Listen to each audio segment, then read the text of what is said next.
Section 1. You will hear an agent calling from Farrelly Mutual about the recent homeowner's insurance inquiry. First, you have some time to look at questions 1 to 6.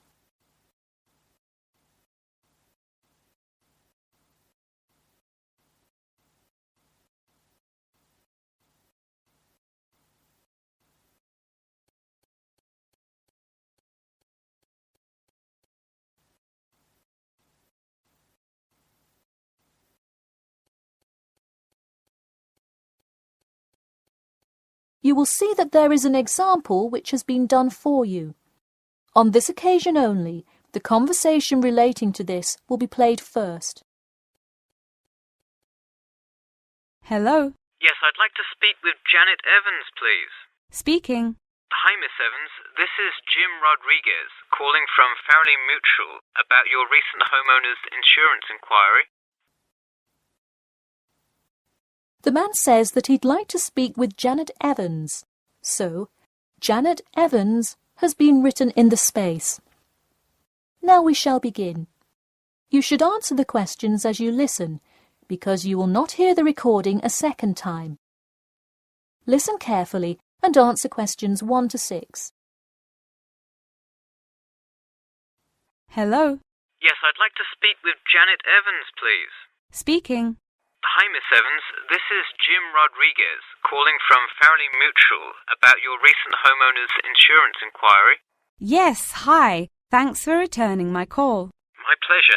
I understand you are potentially interested in insurance for a bungalow located a bit out of town. Could you give me the address? Sure, it's 49 Greenway Court. Greenway is one word. Thank you. All right, and would you prefer to be contacted via email or phone? Either one is fine. Maybe try emailing me first, and as an alternative, I can give you my phone number. Great, and what is your email address? pk2@cat.com. Did you say cat as in the animal? Yes, it is the acronym for the construction company I work for. I'm sure you've seen them around. Yes, I have, and could you give me your primary phone number and the best time to reach you? Sure. The number is 020-4251-9443. I am generally unable to answer my phone at work, but any time after 5:30 p.m. is fine. I will make a note of that here. Now, I'm going to ask you a little bit about property itself, so we can make an accurate estimate of the cost of insuring your home. Could you tell me the size of your house? Well, I don't have the exact measurements, but I'm pretty sure it's right around 80 square meters. Should I measure it and call you back later? No, that's completely all right. I'll write 80 square meters for now to get the estimate, and then an agent will come get the exact measurements later on if you decide to purchase our insurance. Okay, great. And what material is your house made of? For example, wood, brick, stucco? It's mainly brick. Great.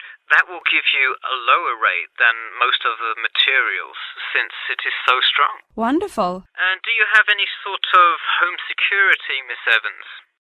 We don't have a fence or anything yet, but we have an alarm system that we use regularly. Good. Before you hear the rest of the conversation, you have some time to look at questions 7 to 10.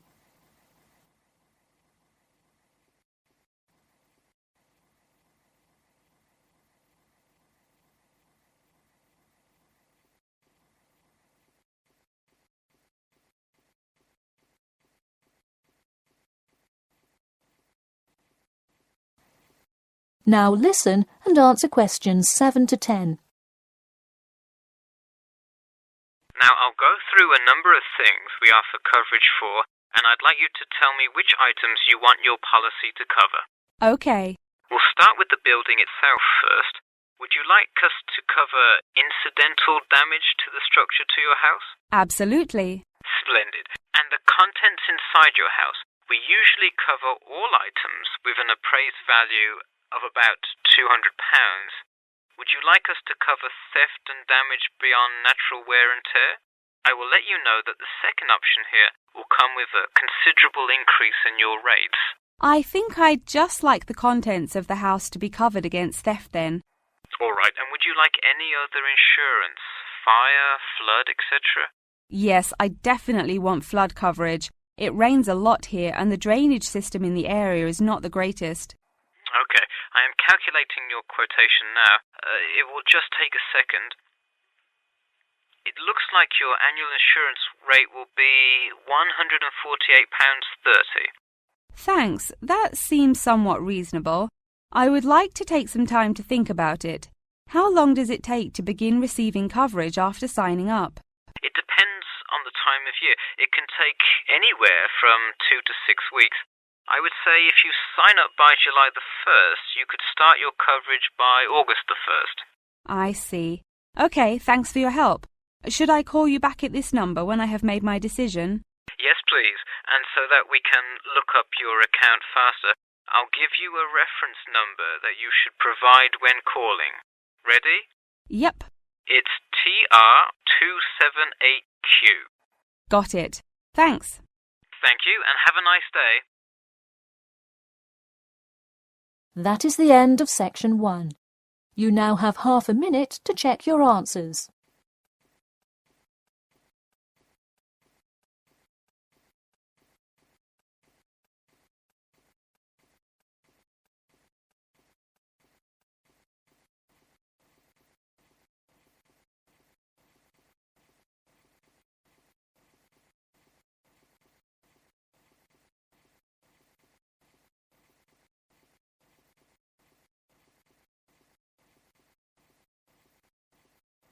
Now turn to section 2. Section 2. You will hear a talk about a pool and outdoor venue created by some people. First, you have some time to look at questions 11 to 14.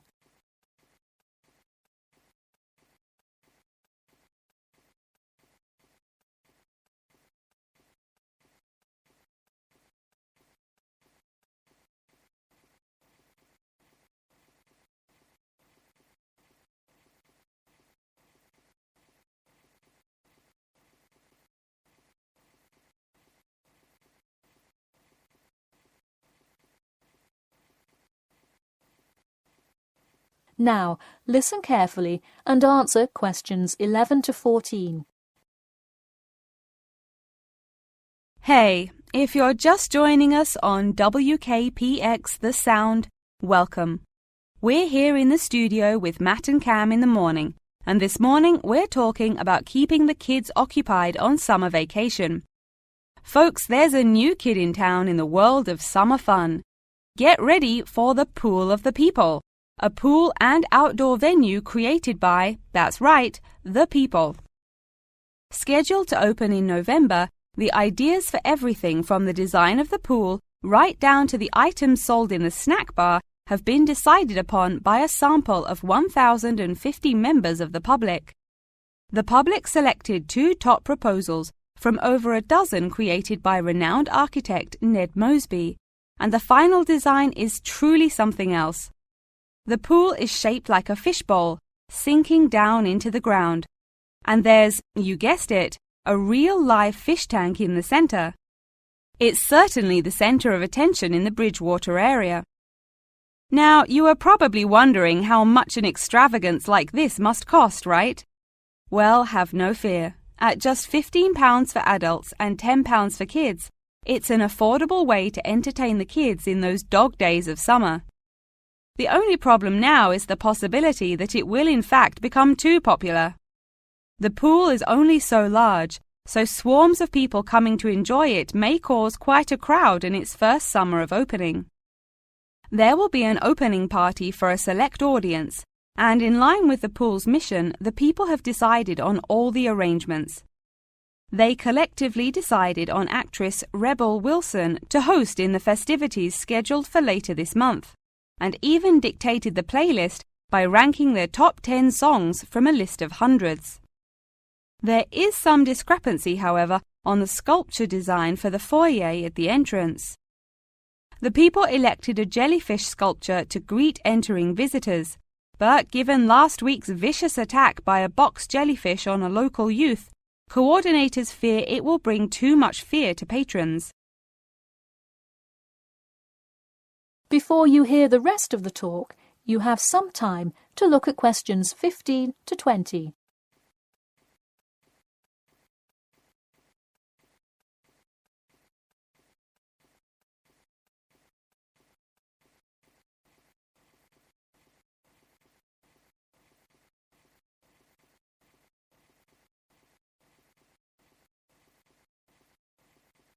Now listen and answer questions 15 to 20.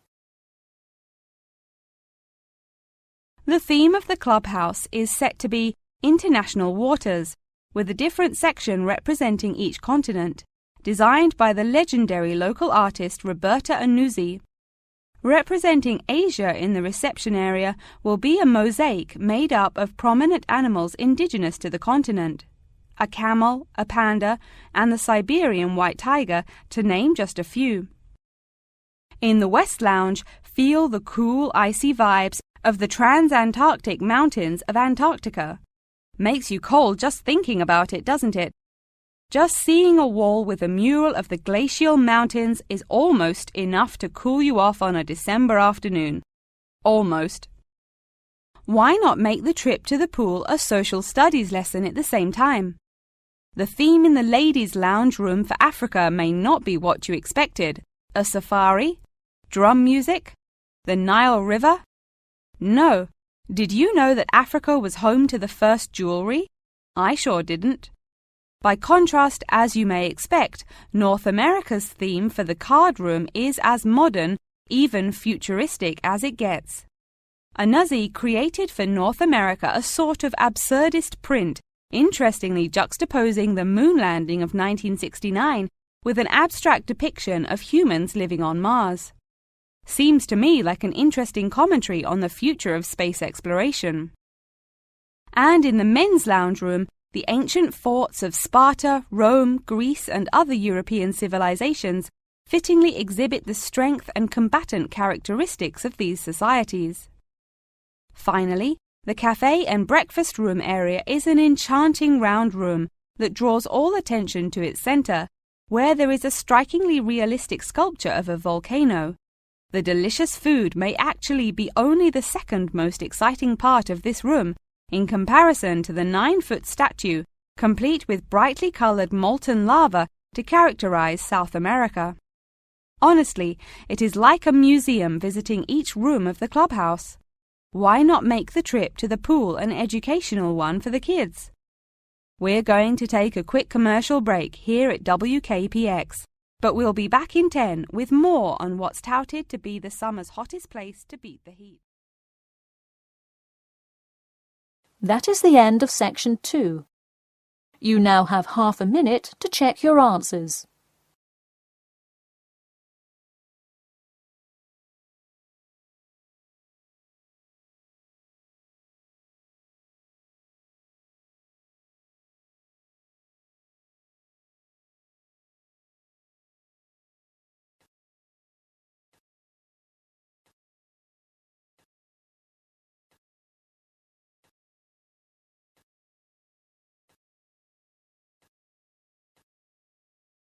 Now turn to section 3. Section 3. You will hear two students called Jimmy and Kathy talking to their tutor about the current research paper.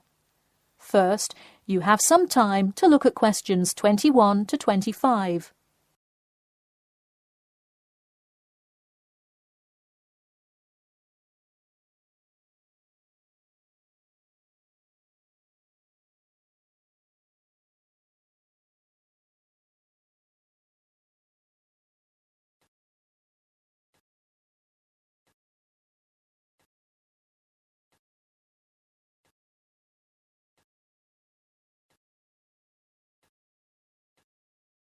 Now, listen carefully and answer questions 21 to 25.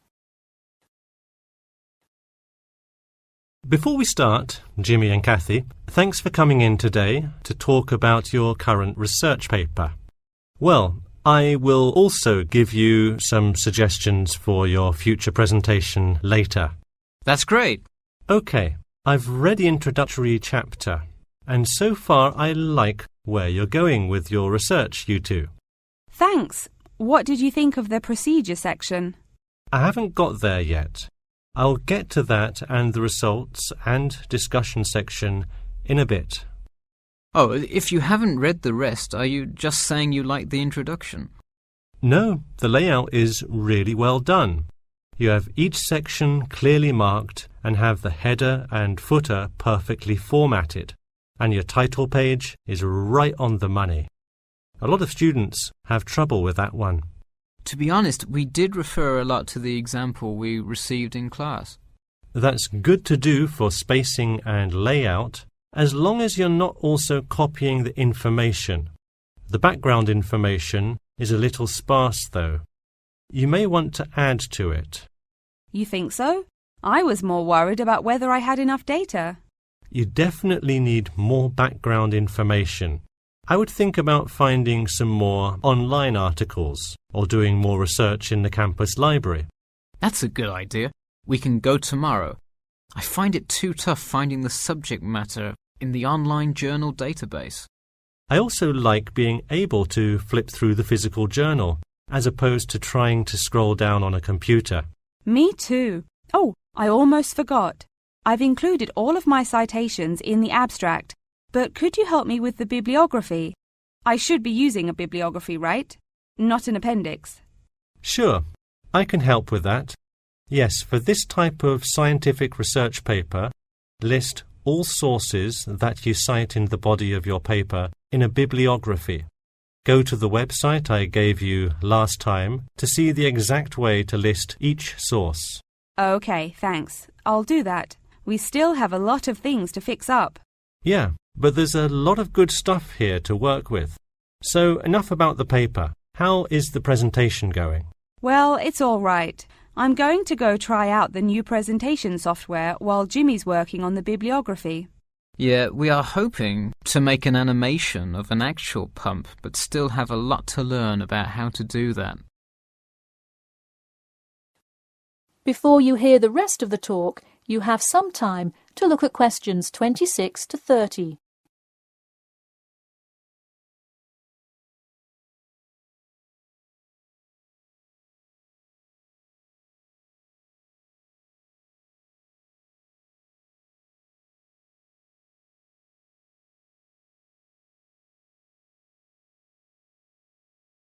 Now, listen carefully and answer questions 26 to 30.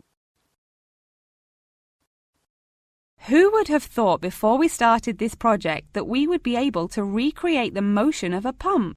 This stuff is just so interesting. So glad to hear it. Yeah, I am glad I took engineering this semester. I would definitely like to keep up with it.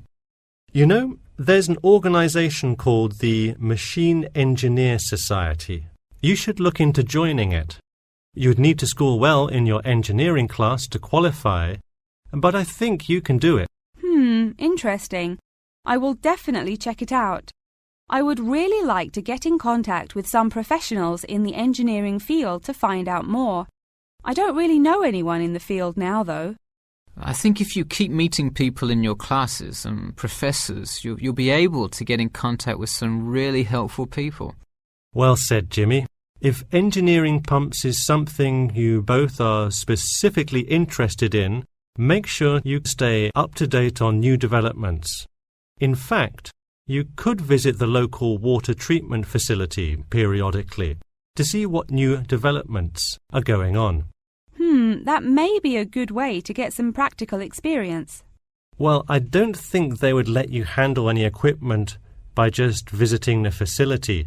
If you really want to get your hands dirty, so to speak, I would recommend instead seeking a summer internship. Wow, you have so many helpful suggestions for getting a leg up. Now, if only you could tell me how to get my work published. Wouldn't that be nice? Well, honestly, all you really need to do is, once you have a dissertation, present it. Present it often and to many audiences, and once you get feedback, adjust it. You'll get published one day. Wow, this meeting has been truly inspiring. Thanks for your help. That is the end of section 3. You now have half a minute to check your answers.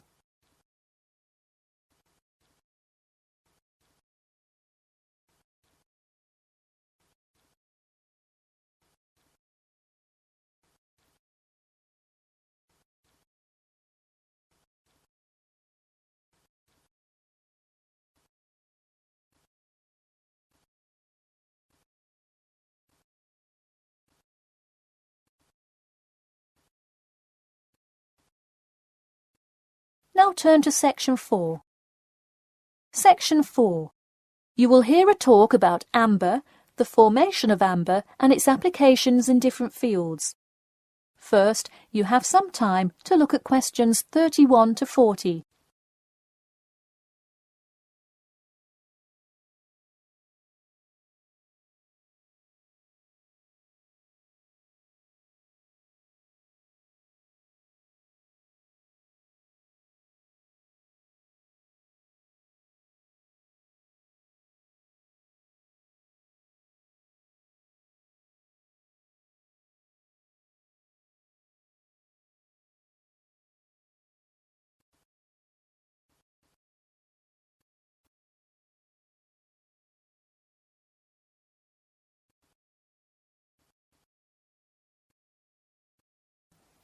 Now, listen carefully and answer questions 31 to 40.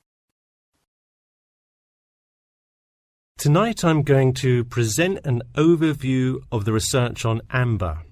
Okay, I'll start by giving a brief introduction about amber, then talk about the formation of amber, and then describe amber's applications in different fields. First of all, what is amber?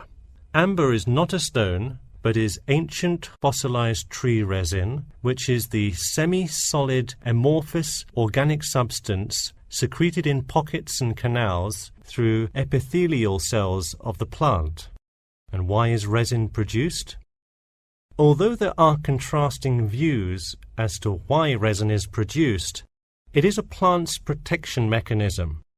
The resin may be produced to protect the tree from disease and injury inflicted by insects and fungi. Amber occurs in a range of different colors. Besides the usual yellow, orange and brown, other uncommon colors are also associated with it. Interestingly, blue amber, the rarest Dominican amber, is highly sought after. It's only found in Santiago, Dominican Republic. There are several theories about what causes the blue color in amber. The most common one links it to the occurrence of volcanic dust that was present when the resin was first pressed out from Hymnaea protera millions of years ago. At this point, you might be curious about how amber is formed.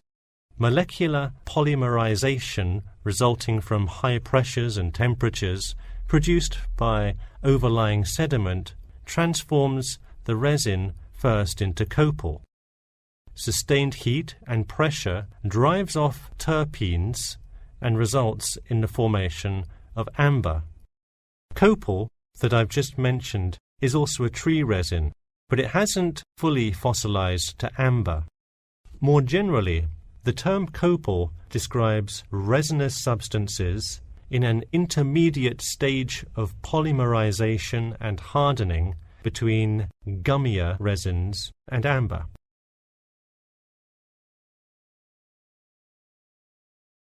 So where can we find amber? It can be found on seashores. The main producer worldwide is Russia. In fact, about 90% of the world's available amber is located in the Kaliningrad region of Russia, which is located on the Baltic. Here, the resin is washed up on the coast after being dislodged from the ocean floor by years of water and ocean currents. However, exposure to sunlight, rain, and temperate extremes tends to disintegrate resin. This also indicates that amber is not really an ideal fossil preservative for most uses. We've already learned that amber is made of tree resin. It often includes insects that were trapped within the tree many millions of years ago. A piece with a visible and well-arranged insect is generally valued much higher than simple, solid amber. One Dominican amber source reported finding a butterfly with a 5-inch wingspread. This is both a large and unusual find, and most butterfly specimens have no more than a 2-inch wingspan. Inclusions in Dominican amber are numerous. 1 inclusion to every 100 pieces. Baltic amber contains approximately 1 inclusion to every 1,000 pieces. Now that you have a basic knowledge of amber, I'd like to talk a bit about amber's application in different fields. First, amber is appreciated for its colour and beauty. Good quality amber is used to manufacture ornamental objects and jewellery. For instance, using a variety of exclusive, first-class quality natural Baltic amber with silver to make natural amber jewellery. But due to the biodegradation of amber fossils, people with amber jewellery have to take special care of it to ensure that the amber is not damaged. It was previously believed that amber worn on the neck served to protect one from diseases of the throat and preserved the sound mind. Callistrate, a famous doctor in the Roman Empire, wrote that amber powder mixed with honey cures throat, eye, and ear diseases, and if it is taken with water, eases stomachache. While the mystery around that use of amber has not been cleared, one thing is sure: it will help effectively to defeat small malaises. Amber has even been used as a building material. Amber created the altar in St. Brigida Church in Gdansk, Poland. In St. Petersburg, Russia, the walls of the famous Amber Room were lined with intricate carvings and inlaid designs. This palace room is being reconstructed from photographs and can be visited at the Catherine Palace, located in the town of Tsarskoye Selo. And finally, the fourth use of amber is that... That is the end of section 4. You now have half a minute to check your answers.